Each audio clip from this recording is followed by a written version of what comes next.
Bonjour et bienvenue dans le podcast de Sawyer Inspiration. Aujourd'hui, on va parler de communication et de limites sociales. Je me présente, Thomas Troc alias Sawyer Omag pour vous donner un élan de motivation. On se retrouve tout de suite dans l'épisode.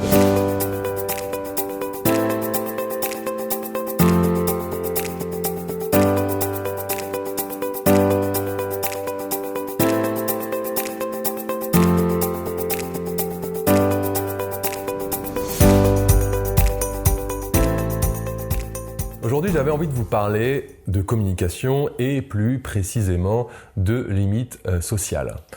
Je vais m'expliquer, je vais vous expliquer aussi ce que c'est, et bien entendu. C'est un concept qui m'est revenu finalement, je dirais, presque droit dans la gueule pour être un peu vulgaire et un peu direct. Parce que pendant un bout de temps, j'ai un peu arrêté de sociabiliser, je me suis renfermé sur moi-même. Et bien sûr, on l'a tous un peu vécu aussi ça avec, vous le savez bien, on a eu les confinements, le Covid, et en fait on a tous perdu une certaine acuité à sociabiliser ensemble et à reprendre des bons concepts.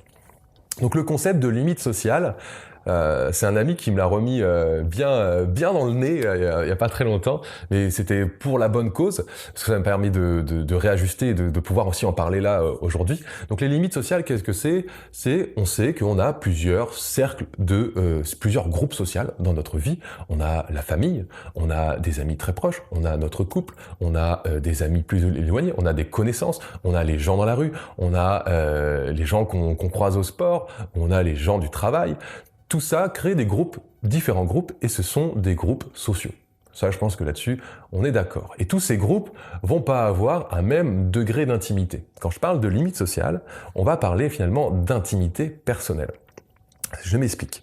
Avec votre famille, déjà, votre comportement va sûrement changer, et de la manière dont vous allez communiquer va sûrement être différent. C'est-à-dire que vous allez peut-être pouvoir oui ou non, après des fois ça peut être avec des amis, mais peut-être être plus émotionnel, peut-être dire plus de choses sur votre vie, vous étendre un peu plus sur les aspects de votre vie, sur vos émotions ou sur des choses comme ça. Alors que au boulot, vous allez peut-être plutôt être dans la déconnade, on s'amuse un peu et on travaille bien entendu et du sérieux. J'allais dire un peu de sérieux, mais oui, du sérieux aussi bien entendu. Alors que avec des connaissances, peut-être que vous allez plutôt partager quelques vers, quelques anecdotes de votre vie, et avec des gens dans la rue, ça va plutôt être la pluie du beau temps. Voilà, vous avez des limites sociales qui s'installent finalement naturellement. Je m'explique pourquoi je vous en parle, parce que j'ai remarqué, et c'est un ami qui m'a fait aussi remarquer, j'avais commencé à le remarquer, et mon ami m'a remis bien le doigt dessus, et du coup on a pu en échanger, c'est un ami avec qui on échange énormément sur beaucoup de traits de psychologie, beaucoup de traits de développement personnel, et à chaque fois qu'on se voit, c'est toujours une montée en puissance dans notre compréhension de nous-mêmes et finalement des interactions avec les gens. Je vous souhaite vraiment d'avoir des amis comme ça, ou des gens avec qui vous pouvez partager ce genre de sujet. C'est aussi pour ça que je fais ce podcast, c'est un peu pour vous donner les raisonnements qu'on se fait nous-mêmes aussi d'ailleurs, avec mes amis, avec ces choses comme ça.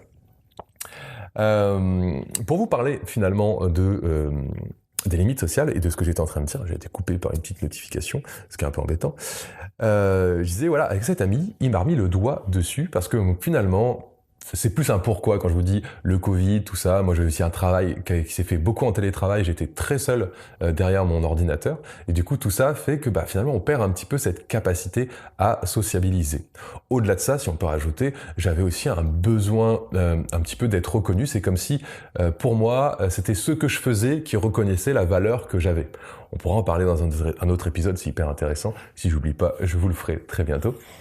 On parlera de toute façon, si je le fais pas là, je le referai à un autre moment. Mais c'est le côté comment on se porte notre valeur. Et moi, à cette période, je me définissais par ce que je faisais. C'est-à-dire que quand je rencontrais quelqu'un, j'avais presque un espèce de besoin naturel de faire un laïus sur ce que je faisais comme activité, comme machin, comme truc, pour pouvoir finalement, pour essayer de me donner un peu de valeur aux yeux des gens. Voilà, une espèce de besoin d'approbation qui peut se venir derrière, tout ça. Et ça m'a ramené tout droit à la limite sociale. Au fait de pouvoir avoir un degré d'intimité en fonction des gens qu'on côtoie. C'est-à-dire qu'il y a des amis qui vont être intimes, auxquels on va pouvoir pas se libérer, mais on va pouvoir parler intimement de toutes les choses qui nous arrivent. Il y a des gens avec qui on va avoir juste des connaissances et on va rester succinct. Je vais vous faire un exemple, je vais faire un exemple de ma vie, ça va être encore plus simple. Voilà, je me suis mis au CrossFit, j'en ai peut-être parlé déjà il y a peu, et puis du coup, ça m'a remis... dans le fait de pouvoir rencontrer des gens. Et je vous avoue que je me suis senti assez mal à l'aise dans l'idée de rencontrer les gens. Et j'ai vu mon comportement assez naturel, sans vouloir faire un effort, sans rien. Aller, qu'est-ce que tu fais dans la vie? Je savais pas trop quoi répondre, parce que voilà, je fais le podcast, je fais pas mal de petites choses, sans forcément faire, entre guillemets, une grosse chose comme la plupart des gens, qui fait que, du coup, tu sais pas trop quoi dire. Je savais pas trop quoi dire. Et ça m'arrivait de dire, je fais ça, j'écris un livre en ce moment, et puis là, je vais penser à ça, et puis je fais un peu d'IMO, et puis je fais un peu de ci, je fais un peu de ça. Et là, en fait, ce que j'ai remarqué, c'est que comme moi je me définissais par le faire et j'avais aussi ce besoin de reconnaissance, je rendais finalement les gens qui me connaissaient peu assez mal à l'aise parce que je leur montrais quelqu'un qui fait beaucoup trop de choses. Et du coup, on sait naturellement qu'on interprète les communications par rapport à qui on est. Si je dis, moi je fais ça, je fais 20 choses, par exemple, je fais 10 choses, et que toi tu sais dans ta vie tu fais que une ou deux choses, et forcément, tu vas te sentir un peu mal à l'aise, tu dis mince, cette personne-là elle fait 10 choses et moi j'en fais que 2, et en fait inconsciemment, tu vas sentir un peu un malaise. Donc c'est un peu pour ça que la limite sociale elle est là, c'est qu'on peut pas dire tout à n'importe qui entre guillemets pour apprendre à mieux communiquer. Depuis j'essaye de faire attention à ne pas tout dire. Ça me rappelle aussi cet ami, en fait, je l'ai invité avec moi pendant une petite soirée sur la plage et tout, et avec aussi un autre groupe qu'on connaissait très peu, que je connaissais très peu, et du coup, je parle avec une copine, et du coup, elle me dit, qu'est-ce que tu fais dans la vie? Et là, je lui rebalance tout un truc, voilà. Mais en essayant, en plus, de condenser. Et c'est après cette soirée-là, on a pu en reparler avec mon ami, il m'a dit, mais tu t'es rendu compte que quand on t'a demandé ce que tu faisais, t'as tout balancé, et t'as presque fait un laïus, et puis en soi, on va dire, entre guillemets, ça peut être ennuyant quand on est plutôt dans de la small talk, le fait d'un peu de se rencontrer, de prendre un peu la température sur les gens. Voilà, il faut un peu adapter, et il m'a ramené à me dire, mais écoute, il faut que tu aies un peu une limite sociale, il faut que tu aies des zones d'intimité en fonction des gens que tu côtoies. J'ai trouvé ça vraiment intéressant comme concept, parce que, en fait, ça a du sens, ça a totalement du sens. Même vous, quand vous connaissez pas à peine une personne, vous n'avez pas envie qu'il vous raconte, entre guillemets, toute sa vie. Vous voulez qu'il vous fasse d'abord un petit peu résumé, et puis après, si la relation se fait de plus en plus, on va apprendre à se connaître au fur et à mesure. Tout doit monter. Moi, c'est comme s'il n'y avait pas de fil, j'avais l'impression qu'il fallait que je sois totalement honnête sur ce que je fais. Aujourd'hui, c'est différent. Par exemple, quand on me demande qu'est-ce que je fais dans la vie, soit je leur dis je suis web développeur, soit je leur dis que je forme des futurs Mark Zuckerberg, que je forme des futurs développeurs, parce que c'est ce que je fais aussi dans une grande partie de mes activités. J'évite de parler de tout le reste, parce que finalement ça n'a que peu d'intérêt, et il n'y a que les gens qui souhaitent en savoir plus que je vais prendre le temps. Et souvent, je vais faire un petit disclaimer maintenant un peu, je fais pas mal de petites choses, donc sois pas gêné.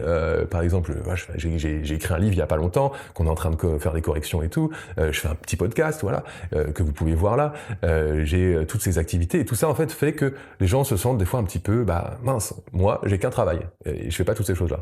Pour autant, c'est juste que moi j'ai un petit peu plus de temps, du coup je fais des trucs, et comme je m'ennuyais beaucoup, j'ai fait pas mal de trucs, et puis je suis quelqu'un de très curieux. Mais pour revenir à la limite sociale, après cette soirée-là, on a pu vraiment se dire qu'il faut cadrer les choses. C'est-à-dire que moi, je pouvais très vite aller parler de conversations très profondes en développement personnel avec des gens que je connais pas. C'est-à-dire que je les connais pas, on se croise dans la rue, on se dit bonjour, il y a un petit sujet qui part, et ça y est, je peux partir dans un sujet presque philosophique du développement personnel avec cette personne. C'est pas forcément un mal, mais il faut savoir un peu jauger. Si on veut apprendre à communiquer, à mieux communiquer, il va falloir se positionner des fois en disant je peux en dire un peu moins. Moi j'avais vraiment au début, quand j'ai commencé à mettre ce concept devant mes yeux, entre guillemets, à me rendre compte que j'avais un peu cette lacune, je me suis senti un peu mal à l'aise parce que j'avais l'impression que j'allais devoir mentir. C'est vraiment cette sensation que j'ai eue. Quand je dis mentir, c'est-à-dire que si je ne suis pas transparent, pour moi, c'est du mensonge. C'est-à-dire que si je te dis que je fais juste du web développement, pour moi, je te mens. Parce que web développement n'est un petit truc de surface dans ce que je fais réellement. Et du coup, j'avais l'impression d'être lésé un petit peu, comme si je te donnais pas assez d'informations et que je me donnais pas aussi autant de valeur. Et ça, on en reviendra un petit peu, c'est comment on se définit nous-mêmes. Depuis que j'essaye de plus en plus de me redéfinir par qui je suis et finalement et pas par ce que je fais, on accepte de plus en plus de dire c'est pas grave en fait que les gens ils savent pas ce que je fais exactement, c'est pas grave, ou je leur dis juste web développeur et ils sont très contents et puis on passe à autre chose et après je m'intéresse à eux, je leur pose une question sur et puis toi tu fais quoi et ainsi de suite et on avance dans la communication et on est sur le début. Ils auront tout le temps de découvrir que j'ai un podcast, ils auront tout le temps de découvrir les autres choses que tu fais dans la vie et ça je pense que c'est important. Et la limite sociale elle est là pour ça. C'est-à-dire que au-delà de parler que juste du travail et des choses de faire, ce qui moi qui m'est arrivé du coup, c'est pour vous donner un petit peu un exemple beaucoup plus concret, mais c'est valable un peu pour tout. C'est-à-dire que avec des personnes, si vous êtes en couple, vous allez juste dire je suis en couple. Et puis avec d'autres personnes, vous allez parler un peu plus de votre couple, comment il se passe. Et puis avec d'autres personnes, vous allez totalement parler de votre intimité, de ce qui s'est passé. Quand je dis intimité, pas forcément le côté sexuel, mais le côté voilà, tiens, il s'est passé ça hier, on s'est un peu pris le chou et tout. Mais tu vas pas dire ça finalement à la première personne venue. Et c'est ça en fait la limite sociale et d'intimité, c'est de se dire en fait j'ai des amis qui sont là à qui je peux aller parler de choses bien plus intimes. Parce que, entre guillemets, je les ai validés, je sais qu'il y a une vraie confiance qui est instaurée, il y a du respect dans ce qui va être dit et fait, contrairement à des personnes que je viens de rencontrer à la salle, où tu vas parler de ta relation parce que, je sais pas, ça s'est venu dans la conversation un peu, puis là tu te mets à t'épancher sur un sujet. Moi j'ai eu des sujets, des gros sujets, comme on avait parlé du pervers narcissique, et pendant un moment aussi, dans ce sujet-là, quand on me disait un truc, j'avais besoin d'en dire plein. Ouais, c'est passé comme ça, comme ça, comme ci, comme ça. Et là, aujourd'hui, non, j'arrête. J'ai juste, voilà, j'ai ça dans ma vie. Point. Et les gens auront tout le temps de découvrir ce qu'il y a après. Et même aujourd'hui, je leur dirais, écoute, tu iras lire le livre, et comme ça, moi, je me décharge de ça. Mais moi, je peux pas vous dire j'ai pas envie de vous dire tous les détails, tout simplement. C'est pour ça que je parle un petit peu en énigme, là, sur cette petite partie de ma vie. Et du coup, en fait, j'ai remarqué que plein de fois, par ce besoin de transparence, par ce non-pensée en fait de limites sociales et de zones d'intimité en fonction des gens qu'on côtoie, et en fait, je rendais des gens mal à l'aise. Et je pense que j'ai eu du mal à nouer des contacts avec des nouvelles personnes à cause de ça. Ça passait très très bien avec des personnes qui ont un peu des pensées qui vont dans tous les sens. En règle générale, ça va vite parce que ces gens-là, ils aiment bien qu'on parte un peu dans tous les sens, des sujets même un peu qui soient un peu au-delà de la small talk, même quand on vient de se rencontrer. Par contre, pour la plupart des gens, on aime bien passer par un peu cette phase de small talk, de prendre le temps d'apprendre à se connaître, d'aller rigoler, de raconter des anecdotes de notre vie, des choses comme ça, qui sont pas forcément des sujets profonds comme de développement personnel ou des choses comme ça, mais qui finalement ont un sens sociable. C'est prendre toute cette mesure-là en fait de la limite sociale, de dire à des moments, ça sera plutôt ça, à des moments avec ses amis, ça sera plutôt ça, avec ses amis, ça sera là, et avec des amis, ça ira jamais à une certaine zone. Et du coup, d'accepter ça, je trouve que ça redonne du sens, ça te permet de te dire ok, en fait je suis pas obligé d'aller tout dire à n'importe qui. Je peux dire que ma vie elle était comme ça, je suis pas obligé d'aller parler de mon bagage à quelqu'un qui vient à peine de me rencontrer, à quel point ça peut faire fuir ou à quel point ça peut faire peur des fois de tout balancer d'un coup, sans forcément qu'il y a des gravités derrière, mais la personne elle te connaît à peine, et ça y est, tu lui balances tout. Finalement, si vous êtes dans une phase de séduction en plus, l'autre peut perdre de l'intérêt parce que tu as tout balancé, ça y est, il n'y a plus rien à savoir, quoi. Il n'y a pas de mystère, il n'y a pas un peu de truc. Donc voilà, on parlera pas spécialement de séduction, quoique, on sait jamais. Un jour, on va parler de relation en tout cas, mais la communication, pour moi, je fais beaucoup des fois de parallèles à la relation homme-femme, la relation de séduction, parce que finalement, aujourd'hui, je pense que je peux pour ma part parler plus de la relation homme-femme que la relation femme-femme ou la relation homme-homme, même s'il y a des similitudes de la communication qui restent. Mais quand je dis femme-femme et homme, c'est par rapport à une relation d'intimité, pas par rapport à des amis. Bon, moi j'ai des amis femmes, j'ai des amis hommes, je peux vous parler de ça. Mais la communication, je trouve que c'est un sujet assez intéressant, et de remettre ces limites sociales, de savoir se dire si vous avez un peu un métier compliqué, si vous êtes par exemple au chômage en ce moment, c'est un truc qui peut arriver, on sent des fois pas trop à l'aise de se dire qu'on est au chômage. C'est un peu le truc, je suis au chômage, quoi. Les gens ils peuvent se dire il est au chômage, il fait rien de sa vie, quoi. Ça peut être un truc et on peut avoir peur d'entendre ça, et alors que la personne en face ne peut ne pas du tout penser ça. Et j'avais lu ça, je trouve ça assez intéressant, ça dépend comment vous l'amenez.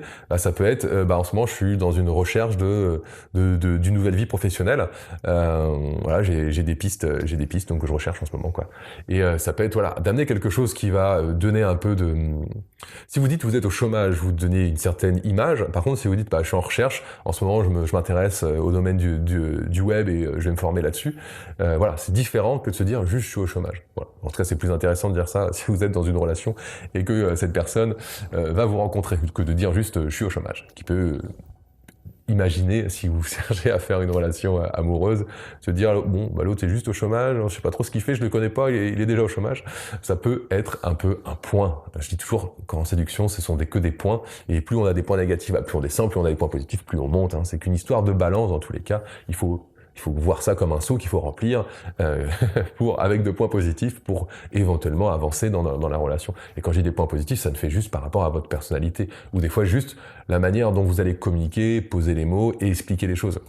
Voilà, moi, des fois, je m'amuse à détourner un petit peu les trucs, ou j'avais un ami, cette semaine ami, je vous parlais, il m'avait expliqué comment il parlait des fois de son métier, il lisait pas tout ce qu'il faisait, il lisait une petite phrase qui finalement était un peu mystérieux, je dis mystérieux, qui donnait pas assez de détails, et donc les gens après s'intéressaient. Pour tous les gens qui sont intéressés, ils vont aller poser des questions, et toutes les personnes qui voulaient juste une information simple, un peu de small talk, mais ils vont pas poser plus de questions. Et en fait, du coup, ça permet d'une communication plus fluide, et puis se dire, les gens qui sont vraiment intéressés pour savoir, ils posent des questions. Les gens qui veulent pas plus, et que ça suffit d'avoir un petit truc genre, je suis web développeur, si tu t'arrêtes là-dessus, et ça suffit. Et après, mais web développeur en quoi? Qu'est-ce que tu fais?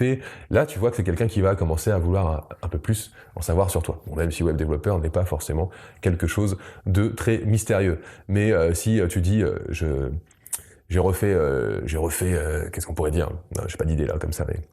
Mais oui, comme je disais, quand tu formes les futures Mark Zuckerberg, par exemple, ça c'est quelque chose qui va être un peu plus mystérieux. Mais tu fais quoi, en fait, réellement? Quand je parle aussi des fois de mon podcast, je peux dire, je suis juste un dream maker. Je suis le mec qui vend pas qui vend du rêve, mais qui est là pour faire rêver les gens, dans le sens de vivre ses rêves. Le mec, faire ses rêves. Voilà, pour le fait de faire ses rêves. Moi, j'aime bien essayer de réaliser mes rêves, même s'il y a tout un concept derrière que j'aimerais bien vous parler sur le fait d'avoir trop d'attentes dans sa vie, qui peut aussi être un frein pour notre épanouissement personnel déjà dans l'instant T, dans la vie de tous les jours. Donc voilà le concept de la limitation sociale et de la zone d'intimité en fonction de vos groupes sociaux. Donc au travail, vous allez peut-être être un peu différent, être plutôt dans la blague, dans l'humour, dans le truc, et peut-être avec des gens au travail, vous allez avoir des relations plus intimes. Mais l'idée, c'est de répartir ces différentes zones pour pouvoir avoir une certaine zone d'intimité. Donc maintenant, avec les gens que je ne connais pas, j'essaye d'en dire moins pour avoir des relations finalement plus sincères, plus intéressantes, avec des relations qui peuvent se nouer au lieu de rendre les gens mal à l'aise, comme j'ai fait pendant un bout de temps. Et ça m'en fait rire parce que de me rendre compte, de me dire mais à quel point j'ai pu en rendre certains mal à l'aise des fois. Et je m'en suis même moi maintenant un peu honte, et je suis moi-même un peu mal à l'aise de vous en parler. Surtout je sais qu'il y a quelques-uns qui ont vécu ça et qui vont forcément peut-être sûrement regarder l'épisode. Donc voilà, en toute légèreté, j'ai parlé de ça. Donc en tout cas, j'espère que cet épisode vous a fait plaisir et que vous avez appris encore des nouveaux concepts. Comme d'habitude, les concepts que vous apprenez, mettez-les en application, c'est que comme ça que vous pourrez voir comment ça marche avec vous, ce que ça peut vous apporter. Abonnez-vous à la chaîne pour voir que vous aimez bien mon travail. Moi, c'est cool, ça me fait plaisir, ça me permet d'avoir envie de continuer, parce que quand on est tout seul derrière sa caméra, on est tout seul. Même si je préférais être là dans un petit cercle d'une dizaine de personnes à échanger ensemble, ce serait bien plus intéressant, peut-être un jour, mais ça c'est grâce à vous si vous vous abonnez. Voilà, en tout cas, je vous souhaite une très belle journée, je vous dis à très vite, c'était Sawyer, à bientôt dans le prochain épisode, ciao.